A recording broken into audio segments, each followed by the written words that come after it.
सांगतात महाराज, दोन प्रकारचे काम असतात. एक पैशाचा काम, हा वित्त काम झाला, आणि दुसरा कामाचा प्रकार आहे स्त्री काम.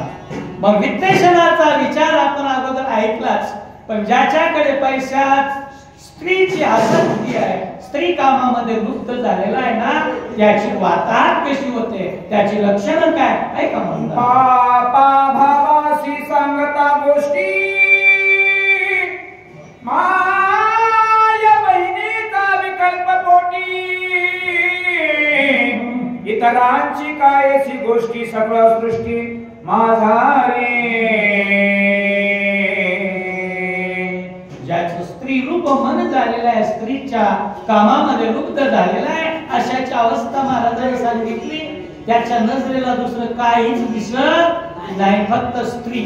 त्या स्त्रीकडे कामरूपानं पाहत असतो. एखादा भाऊ बहीण, तर दिवाळीच्या वेळेला प्रत्येक भाऊ आपल्या बहिणीला घेऊन येतोय. अशा वेळेला गाडीवर जात असताना सुद्धा त्या कामी पुरुषाच्या मनामध्ये हे पती पत्नीच आहे का, अशा प्रकारची त्याची दृष्टी तयार झालेली असते. प्रत्येकाने साधू रत्नाघात, साधू रत्ने अद्वैत बोधनेने राक्षसाचे कपड भेद, साधुत्वे शुद्ध नमोला. म्हणून महाराजांनी या ठिकाणी सांगितलं, महाराज म्हणतात म्हणजे प्रत्येकाची अंतर्वृत्ती जशी आहे ना, तशा प्रकारे प्रत्येकाचं मन तयार झालं.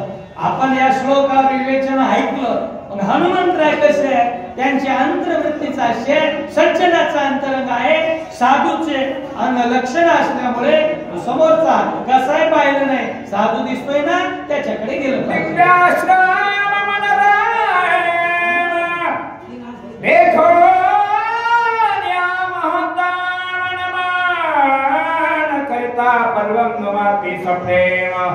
हरिरंगे समोर दिसतोय तो महान तपस्वी साधू महात्मा आहे, त्याचं दर्शन घेतलं पाहिजे. आणि या दर्शनाच्या आसेन हनुमंतराय त्या दिव्य आश्रमाकडे आले. होता तो माईकच आश्रम, पण दिव्यता पाहिली नमन करण्यासाठी कार्याती कुशाळ आला. देखो निगोळा मुळ घातले लोटांगण प्रबळ, चरण कमळ वंदना. हा मात्र इकडे येरू हा काळ नेहमी स्वतःच्या कार्यामध्ये कुशल आहे. स्वतःच कार्य विसरलं नाही, त्याचा विसर पडू दिला नाही. आणि हनुमंतराय आल्याबरोबर हनुमंतरायाला साष्टांग प्रणिपात या काढणीने घातला. वैसो घातले वरासन, अनिले चरणाक्षाळन जीवन. अर्घ्य पाद्यादी संपादन पूजा विधान मांडी.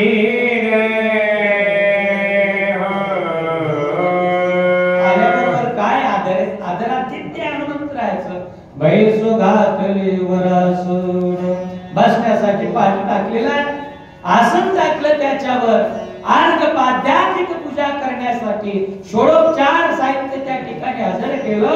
हनुमंतरायाची सेवा यथा सांग करायची म्हणून मन तयार झाला. स्वामी अंगीकारावे फळमूळ,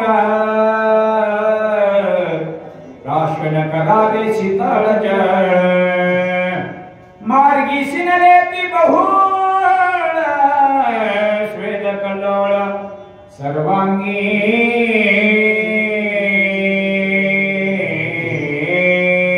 हनुमंतरायाकडे दृष्टिक्षेप टाकलेला तो कायनेमी म्हणू लागला, स्वामी काय करा, माझी विनंती आहे तुम्हाला. अंगीकारावे फळमूळ, फळमुळांचा त्या ठिकाणी स्वीकार करा. प्राशन करण्यासाठी शीतळ जल आणलेलं आहे, ते पाणी सुद्धा प्या. अहो तुमच्या चेहऱ्याकडे बघितल्याच्या नंतर लक्षात येतंय मार्गातून मार्गक्रमणा करत असताना खूप शिनवट आलाय. तो शिनवटा घालवायचा असेल तर माझा आदरात इथे नम्र भोनी अत्यंत छगान चुरावया धावत. आणि फळमुळे समस्त कपिस आतिथ्य मांडिले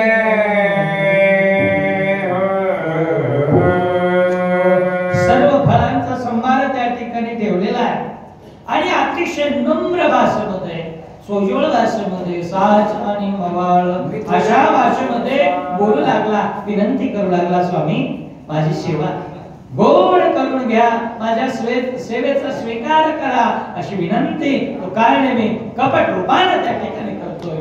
पुंडरीक वरदारी विठ्ठल श्री ज्ञानदेव तुकाराम प्रभू रामचंद्र भगवान की. यानंतर वाचक प्राध्यापक योगीराज बदने सर व सूचक मरकुटे